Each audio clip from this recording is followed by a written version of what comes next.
Hi, I'm Sherry Harlan, and welcome to Reid Beside You. Today, our guests are Angie Dickman and Jason Blunk with Reid Health. And today we're going to discuss Epic. And Angie and Jason, tell us a little bit about Epic and how that's going to affect Reid Health. Okay. Well, Epic is our new computer system that we Okay. will be going live. On March 10th. Okay. He knows that Remember date by heart. everyone, March 10th. March 10th. We are switching computer systems because our current one in our hospital is going to be sunsetted. It's going to go away from use at some point. So we Okay. spent some time evaluating options out there and landed on Epic, and it's probably been a 2.5-year project so far. That sounds about right. Yeah. That's finally going to get going. And with that 2-year project, give us a little background on how Reid Health decided to choose Epic, and then how we've come along in the last 2 years. Sure, I'll talk about how we picked, and then Okay. you can kind of talk about the project a little bit. Great. Again, about 2.5 years ago, we hired a consulting firm to help us evaluate what was on the market, and actually narrowed it down to 2 different systems, and spent time doing demos and interviews and reference checks and market studies, and really it was the physicians and the providers that really picked Epic. They felt that would be the system that was going to bring the best quality, the best efficiency, and the best overall outcomes for them as providers. Okay, and Jason? So, as Angie mentioned, once we selected the product, we spent the past 1.5 years actually working through that implementation process. So, starting off with some of the planning for the project, and then working with our operational teams to define our needs and how we could translate what we do and how we care for our patients into having the system help us be most efficient in that process. Also looking at some of what processes did we need to change so that we could be even more efficient and provide that same quality of care that we are looking for to provide to each of our patients. Okay. And Epic is used at other hospitals across the country? Absolutely. Over 2/3 of the teaching hospitals in the country use Epic, and I would say, I believe it's the leading system in the country from a market share standpoint. Yes. Okay. And so we also will have a patient portal, how the community can interact with Epic. Yes. Can you discuss that? We're very excited about the patient portal. I think that's something that the patients will really notice a difference. Our patient portal hasn't been as robust as we would have liked. I would say it's left some things to be desired. And and I want to clarify, when we say patient portal, explain what a patient portal is, Jason. So for a us. patient portal is a opportunity or a tool that our patients can interact with us online so that they can see their pieces of their medical record, they can communicate with us in a secure method. And a lot of what we're really excited about as we move to Epic is the new platform we'll be going to is fully integrated into the tool set that our providers are using. So it's allowing us to share more information, share it more quickly, as well as provide more interaction with our providers. So one of the pieces that we're going to pilot is with our primary care offices, I'll be able to go in and actually schedule my own appointment with my provider. Wow. So that I can Excellent. pull up my calendar to look at what do I have available on my calendar and look at what my doctor has available, and then find that time that works for both of us and actually do that scheduling. As well as when you were saying, so your medical records will be on the patient portal. Yes, going forward after Okay. March 10th for the visits that I have with my Reid doctor, I will be able to see a summary of that visit and some of those key pieces of information. One of the other pieces that we're looking forward to being able to introduce is if I need to request a copy of my medical records for some other reason where I actually need maybe more details or more of a hard copy, I'll be able to initiate that request online through the portal as opposed to needing to make a trip down to our HIM department. Wow, that's excellent. And I know having been in the hospital recently, it was amazing to get a lot of my information is online, and then I had a number and I can just go through that. So this is an expansion of that, correct? So it'll be a new portal, so I'll have to sign up again. So I'll get that PIN code to ensure some of that security and ensure that I'm only getting access to my information. Right. And yes, you'll get some of that same type of thing, and it'll be there like after your discharge. You'll be able to see some of that summary from your And visit. all of our medical records rules will still apply. A lot of times people think that just because I'm in the head of the family, I have access to everyone's records, and depending on their age, or that it's the same medical records rules will stand. Definitely, we're still looking to ensure that patient privacy of that medical record. And Sherry, you mentioned, we talked about some of that access to the medical record and appointment scheduling, but I also think another key piece is that I can send a secure message to my doctor and his staff or her staff, because sometimes I may need to ask a medical question that's easier to ask in an email fashion than it is to talk over the phone. Correct. Maybe because I need to ask during the workday and I don't really want all my coworkers to hear the conversation over the phone. Or maybe because I think of it at 7 o'clock at night when my 2-year-old is finally getting ready to go to bed instead of in the middle of the day when the doctor's office is open. Well, that's great. And as part of the preparation, how you have a training and command center at the former Highland Heights building, which was called our North Complex. That's right. Could We you now call it our explain North that? Complex. It used to be the Highland Heights School, and we were so excited that we were able to secure this facility because we have 12 training rooms, or 9. I guess it's 9. I think it's 9. 9 that have been going pretty much all day from 7 a.m. to 10 or 11 o'clock at night since about mid-December. And without that facility, I'm not sure how we would have gotten all this training done. And you know some of the numbers that... Our team pulled together the numbers, and we are conducting 1,035 classes from mid-December up until right before our go live on March 10th. So that's a significant investment from our staff that are doing all that training, as well as all of our staff that are attending the classes.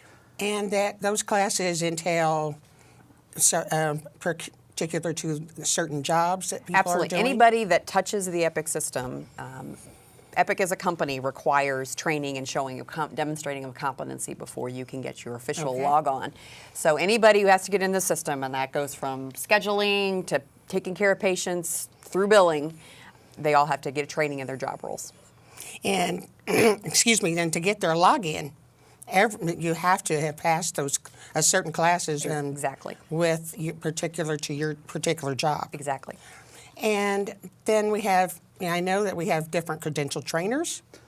Yes, And could you explain about the credential trainers? we have a team of 24 members of Reid staff who have invested quite a bit of extra time to go through a process to learn how to train Epic and to be prepared to train all of our staff. Some of those staff went through up to 12 to 16 weeks of routine trips to and from Indianapolis, and then many hours in the classroom preparing and teaching and learning the material that they are guiding and working our staff through. And another subset are super users. Yes, we are very excited about our super users. I think we have over 300. Yes. And these are people that took classes first and then also assist on the classes as their teammates are going through and help answer questions. So they are to be kind of the go-to people at Go Live and beyond. Even when we do upgrades, they're hoped to be tapped to be the experts, and so that their people So can... with anything new, I'm excited about the super users as you're learning anything new, and you think even though you've passed the test, there will be someone in that department that is that expert, and you can call on them every day. Actually, yeah. And I wanted to explain that even though people are accustomed to seeing me out in the community, that I'm actually part of the billing department, and I work with the claim aid, the people that look at insurance eligibility, and we also had to take a test and pass the test, and did that just last week. And it was really interesting, and we're very excited. I think it's a lot more user-friendly. Good. Some of the things that would take a lot of time to do after taking the class. It was amazing how something that a lot of times might have taken a half an hour can be done in seconds. So we're really, I was excited about We're that. getting a lot of that feedback. And so so something could come in. We're very happy to see that. So, and for the community, that means you will be in there. You'll be in and out of our office a lot faster. So That's a goal. Absolutely. that's our goal. And some other benefits of Epic. There are a couple things that I think people should be aware of. One, you may not totally realize, but one of the main reasons that we picked Epic is it's a single database for the entire health system. Back in the day, we used to just be a hospital, and as you now realize, over the past 10 years, we've developed a physician network as well. And if you've been treated both places, you realize the information isn't always in sync because we had a hospital system and we have a different system in the physician offices. And we've done some things to try to make them talk to each other, but it's never been very smooth or easy. Epic is one database. So an example, medication lists that every time you go see somebody, you get asked about and you have to confirm. You still have to get asked about and confirm, make sure we're up to date, but there's one list and we're not trying to keep them in sync with each other. So I think that will be very helpful. The other thing that single database allows us to do will be one bill. Yes. Let's reiterate that one more time. Nobody likes to talk about paying bills, but we will now have all of your services with Reid Health on one statement. And that statement will also be in your portal available at any time. And with that, as well as, so if I had to go to my primary care doctor and they are a Reid doctor, Yes, and then I had to go to another office, correct. my information will be in the same database. Yes. That is wonderful. Yes. This is one of those things that on the IT side, the geeky side of me starts to come out as we talk about a single database, because it really gives us a lot of additional tools to support our providers and our staff as we look at options down the road to only see Sherry as one person instead of having multiple personalities throughout our systems. And as I'm in the community, that's normally one of the number one questions. When are you going to have something that I don't have to bring out my paperwork every single visit or tell my information to each doctor, and they might be in the same building. So Right. that's exciting. But we do want to explain that that is effective March 10th and after. Correct.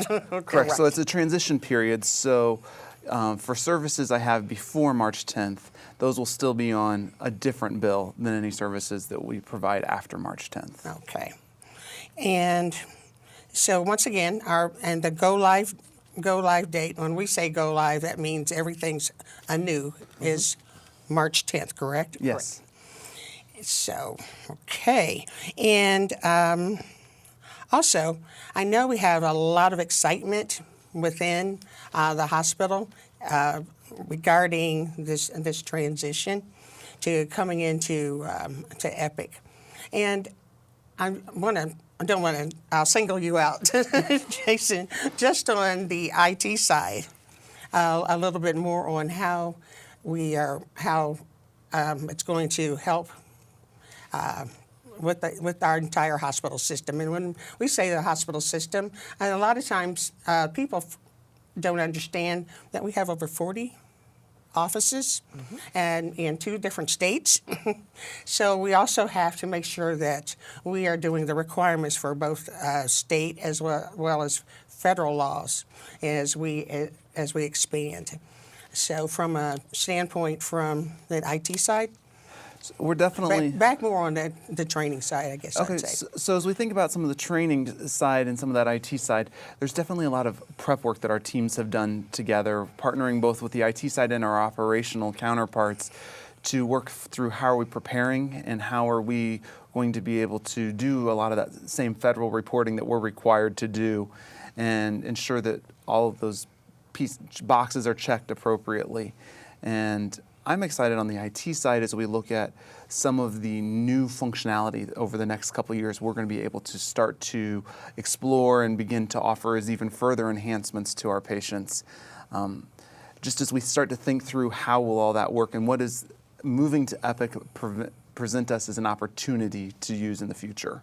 And another thing is, and so it also, from a community standpoint, I can't tell you how many times that you really need to, it's very important to get us the correct information, as well as people, and we've had a very transient community as well. So we can keep your information current, that if you communicate with the portal, then we will have your most up-to-date information. We can get to you quicker, but I know normally if you're coming into the hospital, it's you're in a panic, Right. unless it's something pre-planned. Right. So often people will say, they'll say, I'm on I Street, and we don't have all that information. And so if we don't have the correct information at the beginning, then we can't communicate with the patients. And so we just want to explain how important and make sure that you bring someone that isn't as excitable possibly as me to come in to make sure that we're getting the correct information as it comes in. And I can go back to the medication list that we talked about earlier. Yes, you have to get asked and confirm it every time, but to your point, when you're in crisis, Right. you're probably not going to remember everything that you're taking, how often you take it, what the dosage is. And even if you have somebody with you, they may not be exactly, but if we have that from your last office visit when you validated it with your physician, we can read it back to you and you could say, oh yes, yep, that's right, oh no, that's changed. And it'd be a lot safer for you. And I think even beyond the medications is like my medication allergies, which in a trauma scenario, I may not be able to describe all my allergies effectively, but they would definitely impact the choice of treatment. Correct. Or in that ready access to both that physician practice and what occurred in the outpatient setting is key also for our ED providers to be able to know what else may be at play as they're trying to respond to the emergency scenario. One of those times that none of us want to be in, but is a reality in life. Right. And as healthcare is changing all through the country, and Angie, maybe you can explain, and not only just with Epic, how with just all overall with our entire health system, some other changes as we Well, I think one we particular watch. one that relates to Epic, and one of the reasons we chose Epic is interconnectivity with other Epic facilities. It is the market leading, and many of the facilities in Dayton and Cincinnati, most of Ohio, Community Health System in Annapolis, and Epic is really working to make the connectivity between their hospitals and their data more seamless and easier for our providers to see in a secure and private way. We have to add all that layer to it. And I think that helps people across, especially particularly in urban areas, but even that people that are going to other facilities can see how to best treat and what's been going on with the patient previously. And I think that interoperability, we call it, is really a way of the future, and it's only going to get more seamless as time goes on. And because we serve a large rural area, Right. I'm thinking that the technology is going to be excellent, especially for people. I really like that you can see what your schedule is and what the physician's schedule is and how to come in and out.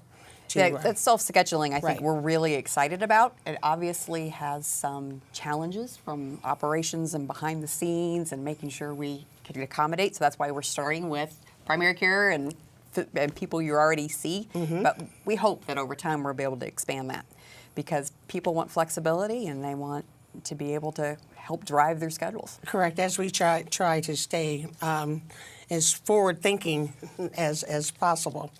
The other thing is,